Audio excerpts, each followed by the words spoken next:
जेबे त्रेतया जुगरे पाप अंतिम चरण में पहुँची जाइथिला, जेबे धरित्री रे धर्म संपूर्ण संकट रे पहुँची जाइथिला, जेबे रावणर अत्याचार रे समग्र जगतवासी त्राहिमाम त्राहिमाम कहूतुले, ठीक सेही समय रे भगवान श्रीहरि नारायण धर्म को रक्षा करिबा पई, पापी मानकु विनाश करिबा पई धरित्री रे एक मनुष्य अवतार नैथिले।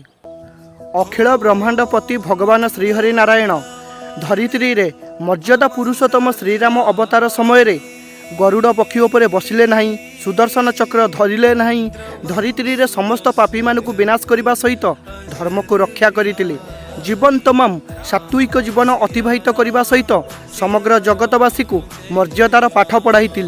रामंकर गुण कार्य एते महान थिला जे से भगवान विष्णुंकर एक मनुष्य अवतार होइतिले मध्य समग्र जगतवासी तांकु मर्यादा पुरुषोत्तम भगवान श्रीराम रूप में पूजा करिथाए।